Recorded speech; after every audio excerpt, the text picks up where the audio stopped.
Welcome back to the channel. I am at Kitakasai Kuminkan. As you can see behind me, I am at a badminton hall where our Indian kids from our own community are playing badminton under the leadership of one of my very good friends, Biswajit Raut. Today we are here to understand what is the badminton scene amongst Indian community here in Japan. We'll also talk about some clubs. We'll try to understand what are the different kind of tournaments are there here in Japan for Indians in particular and for overall. And then we'll talk to some kids who are high achievers here, who have won some tournaments already.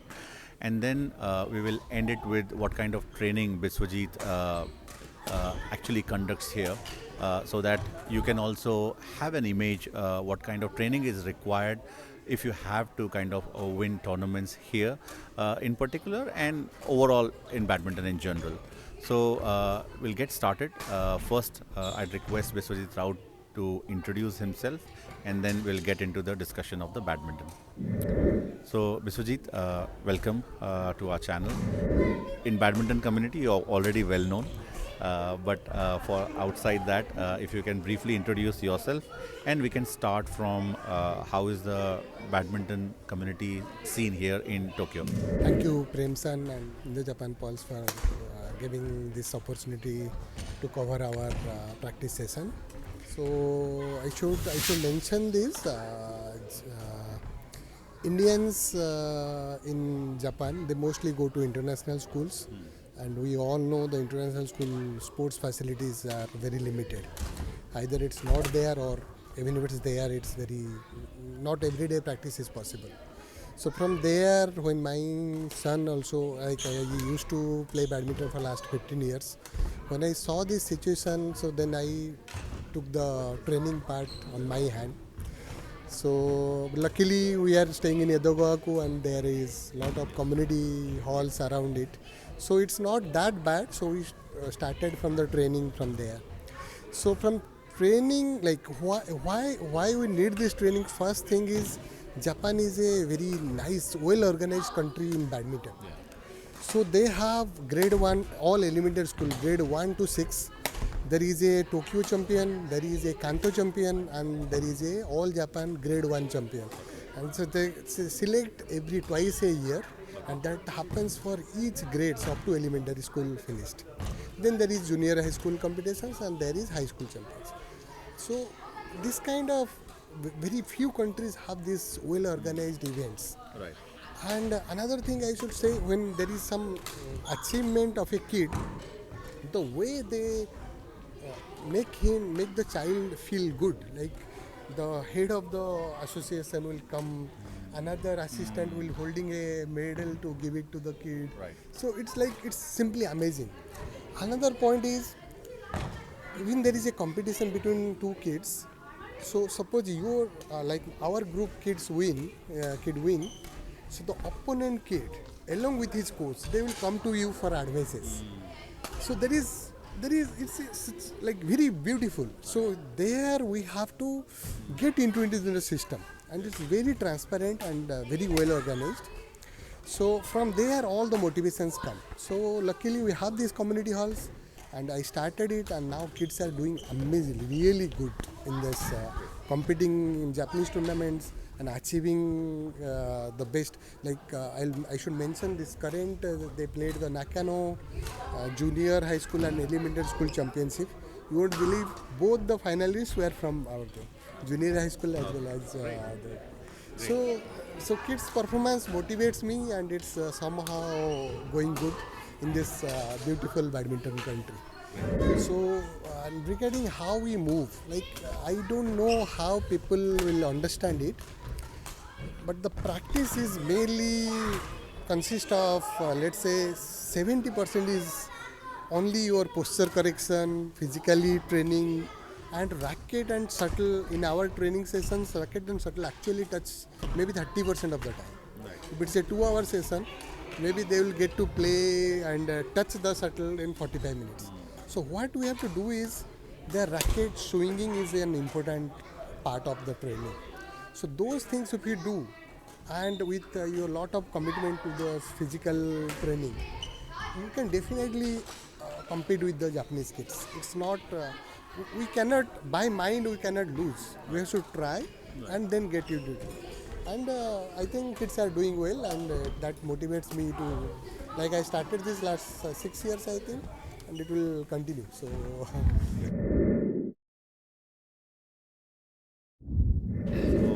I have Ria and Srishti with me. Ria has won Edogawa Ku L1 championship, and Srishti has won several inter-school tournaments along with the tournaments organized in Indian community. So we'll briefly talk about their experiences, their what they feel.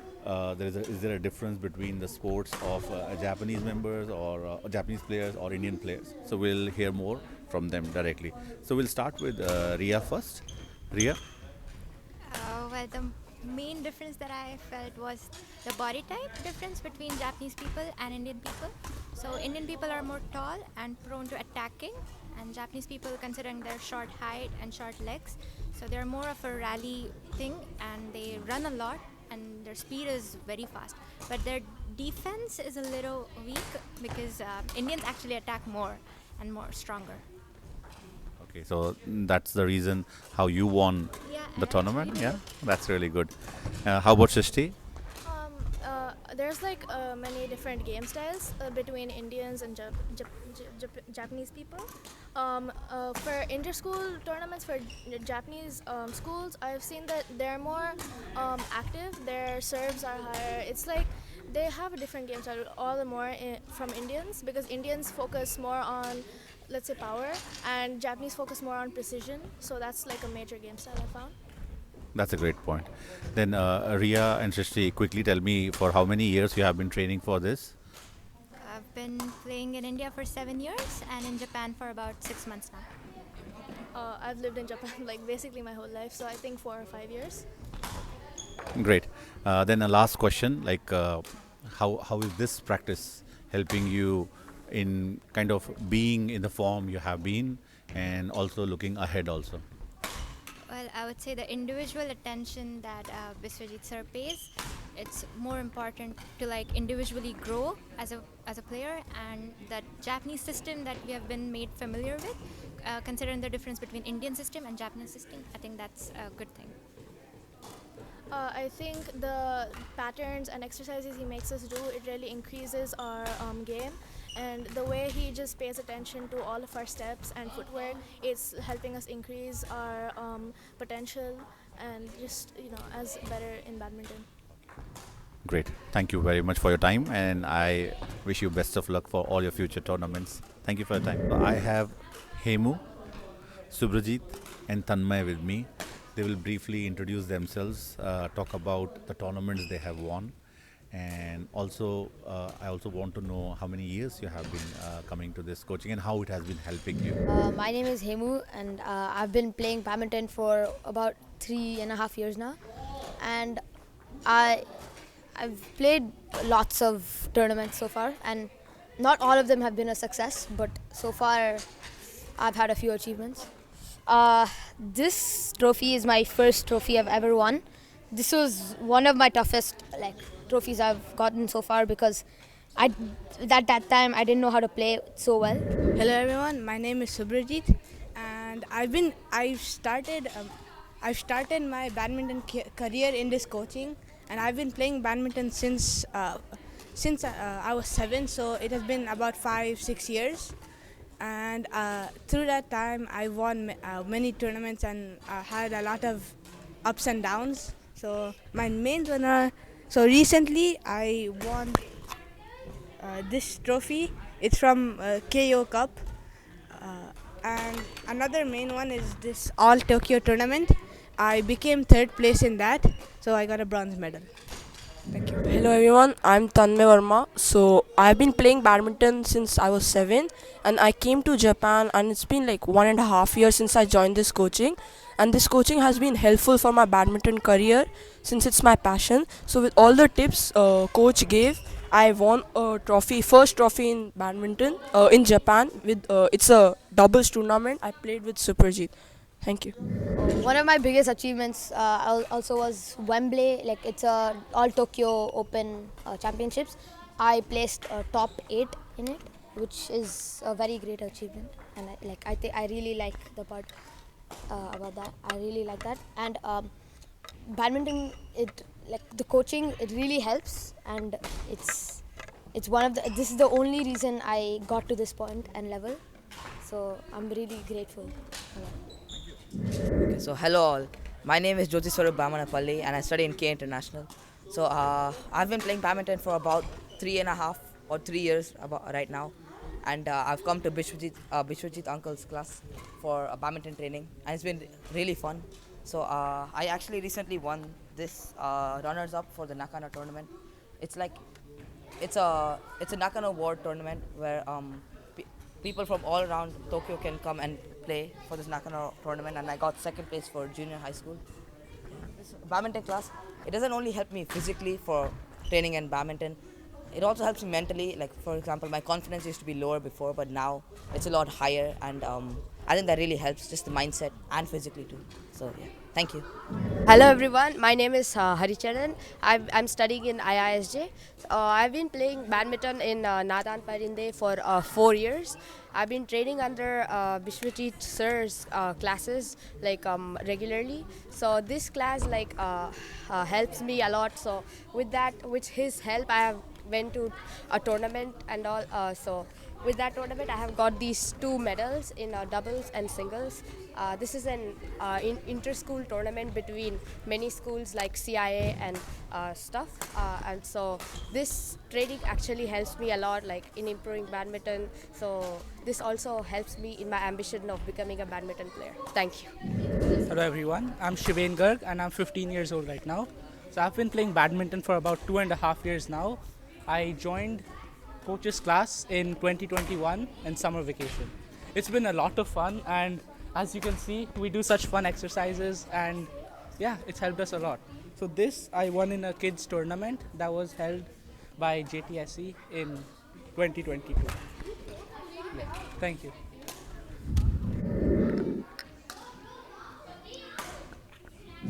Thank you, Viswajit, on overall kinds of tournaments available, and also like what goes into this training and what is your focus. So what you said is, instead of directly starting taking the racket and shuttle, no, you first prepare the bodies well, right? So exercising as well, and I think that's the importance where all the sports coaches actually have to teach everyone. So tell me one thing about what's the name of this club, number one. Second, what is the age group you normally accept, and how people can get in touch with you. So those 3 points, if you can throw some light. So our group name is NP Rallies. So and there are multiple clubs, junior clubs in Edagowaku area. For example, Pixie Kasai, Solel BC. But being Japanese clubs, they have facilities, which they are doing it for long, like since long time, and they have the facilities reserved for their kids in weekly fixed times, which we don't have because of the limitation of facility. Still, we are like, instead of complaining about we don't have, but still we are making it work somehow. So and this club is so contact us. You can reach out on Facebook page, or maybe my WhatsApp number is there. And for scheduling the our classes, we use a application called Band. It has all the facilities to put the schedule and all. So that's it, and of course Facebook is the easiest way to get connected. So the Facebook page is NP Rallies. Okay, got it. Just before we end, so this is one club, right? We were also talking about, definitely there are other clubs also. Maybe we can just help our viewers to just know about all the other clubs also, and that's how we can then conclude this. So the other clubs, the Japanese clubs, as I mentioned, it's Pixie Kasai is there in Edagowaku area, and Seishincho actually, and there is Solel BC. I think clubs. I exactly don't know where they practice, but maybe this Koiwai side they have the practice. So there are two popular Japanese clubs are there, juniors. Indian clubs, I think there is training wise. I think one more club is there, and but other clubs are there. They just having like as a hobby you can take up and participate in that organizations. Great. So I think then Biswajit, we wish you best of luck for what you have been doing. I think we followed you when you started actually doing the coaching for kids, and that's a great service for the community. And through this channel also, that's our endeavor to bring whatever good is happening in Indian community in Japan, so that you can make best use of these opportunities. And why we think is important is because if you see 20 years back, the community was smaller, and there were no such facilities. But I think thanks to people like yourself and other clubs also who take the lead, create such platform, and not even just kids but adults also come out of the regular routine and try to have some other activities also. So please continuing the great work. Thank you for your time, Biswajit. Thank you. Thank you very much.